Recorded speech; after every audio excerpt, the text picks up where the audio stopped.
এরা আমরা নামলে দেখিয়ে দেব, এটা কোন ভাষা? আমরা লক্ষ্য করছি আমরা নামলে কিন্তু কি হবে? আরে নামুন, কে বলছে আপনাদেরকে না নামার জন্য? কিন্তু গণতন্ত্র মেনে, সংবিধান মেনে নামুন। কার কত শক্তি দেখা যাবে।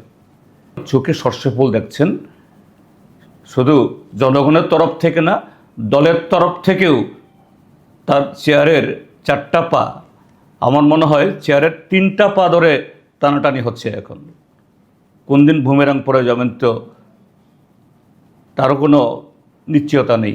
এই জন্যই এরকম আবুল তাবুল প্রলাপ বকছেন। এটা তো কেস হওয়ার মতো কথা। কিছু লোককে দিয়ে কেস করাচ্ছেন, আরও করান না। ত্রিপুরা রাজ্যতে অন্তত 7টা থানা আছে, 7টা থানাতে কেস করান।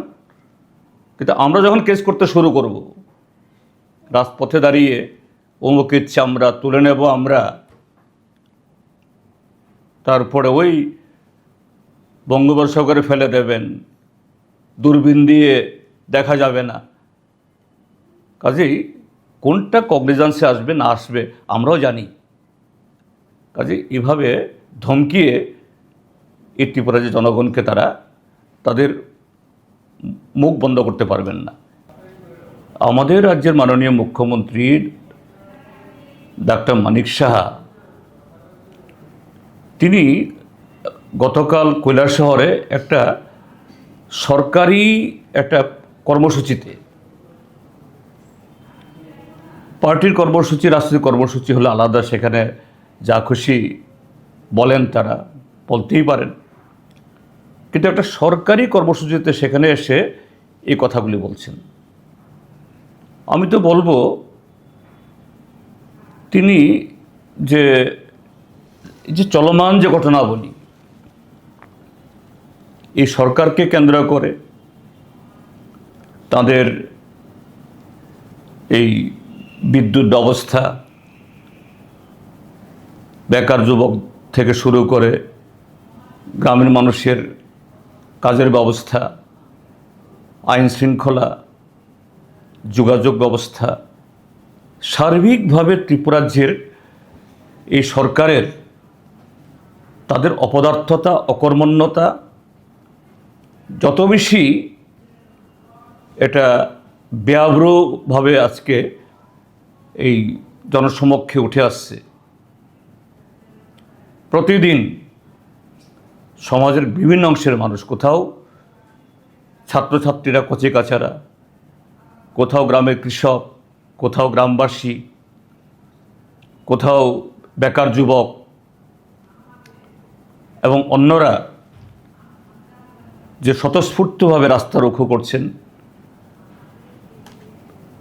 অফিস কাছারিতে ধর্ণা দিচ্ছেন, সোশ্যাল মিডিয়াতে প্রায় সমালোচনার বন্যা বইছে, পত্রপত্রিকাগুলোতে পাতায় পাতায় শুধু দুর্নীতি, দুর্নীতি, দুর্নীতি। তার একটা জবাব দিতে পারছে না। তার সাথে গত 10 তারিখে 10ই আগস্ট 4টি বামপন্থী সংগঠন ত্রিপুরাজ্যের মধ্যে যে ঐতিহাসিক একটা গণ আন্দোলন সংগঠিত করেছে, জেল ভরো, হাজার হাজার মানুষ রাস্তায় নেমে এসছেন। তো মুখ্যমন্ত্রী চোখে সর্ষফুল দেখছেন, কি বলবেন কি বলছেন না। হ্যাঁ, কমরেড মানিক সরকার, তিনি আমাদের পার্টির একজন বরিষ্ঠ নেতা, গণ আন্দোলনে সক্রিয় থেকে সর্বত্র নেতৃত্ব দিচ্ছেন। সেদিন এই জেলভরো সেখানে যখন পুলিশ, এই এক্সিকিউটিভ বা পুলিশ আমাদেরকে গ্রেপ্তার করেছে,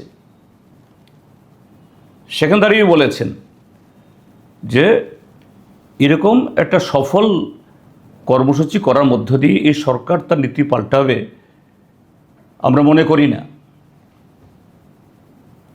ত্রিপুরাজ্যের জনগণকে তার গণতান্ত্রিক আন্দোলনকে আরও দুর্বার গতিতে এগিয়ে নিয়ে যেতে হবে, আরও ব্যাপক মানুষকে সামিল করতে হবে। তো এই কথা বলা গণতন্ত্রের অন্যায়। আর তিনি তার এই বক্তব্যের এটাকে আরও সাপোর্ট দিতে গিয়ে সেখানে যখন ওই অনুষ্ঠান থেকে বেরিয়ে আসছিলেন সাংবাদিকদের বলছেন ৭৮ সালে নাকি এই বামফ্রন্ট নৃপেন চক্রবর্তী নেতৃত্বে অগণতান্ত্রিক পথে ক্ষমতা এসছে, ৯৩ সালে রাষ্ট্রপতির শাসনের হাত ধরে এসছে। ৭৮ সাল, ৮৩ সাল, ৯৩ সাল বা ২০১৩ সাল অবধি আমাদের দেশের কোনো দল বলতে পারবে সেদিনগুলোতে ত্রিপুরাজ্যের মধ্যে তাদের যারা পূর্বসূরীরা ছিলেন, ডক্টর মানিক সাহা তো সেদিন বিজেপি করতেন না, কংগ্রেস দলের ছত্রছায়ায় ছিলেন সরাসরি রাজনীতি না করলেও, তাদের তরফ থেকে সমস্ত অভিযোগ আসছে।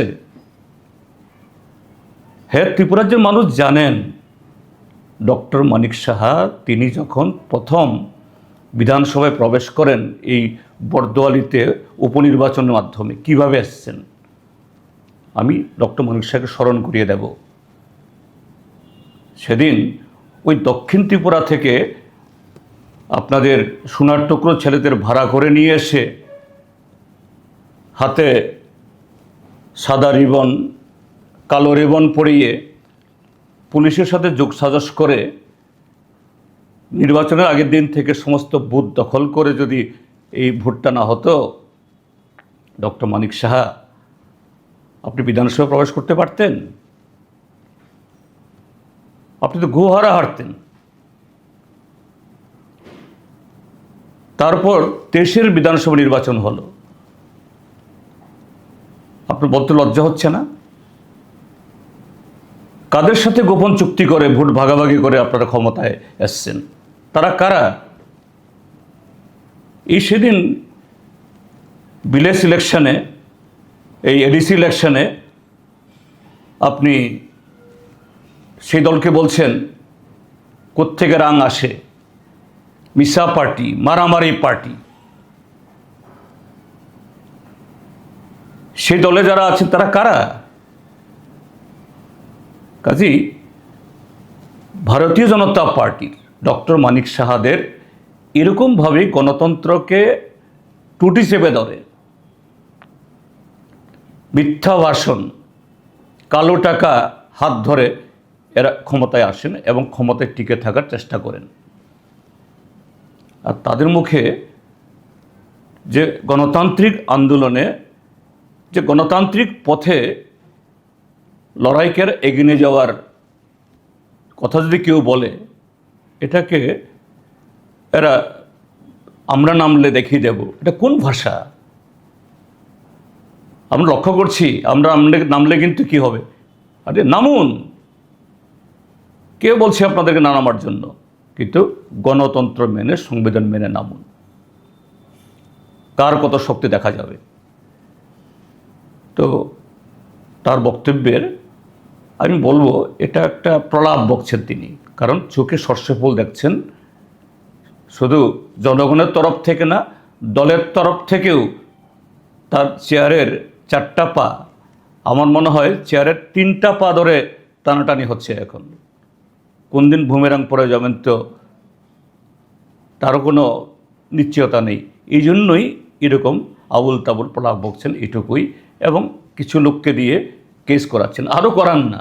ত্রিপুরা রাজ্যতে অন্তত 7টা থানা আছে, 7টা থানাতে কেস করান।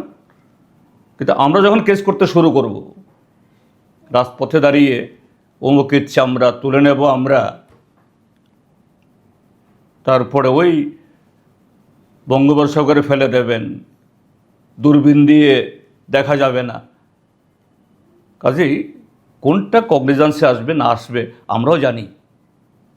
কাজেই এভাবে ধমকিয়ে এই ত্রিপুরা যে জনগণকে তারা তাদের মুখ বন্ধ করতে পারবেন না।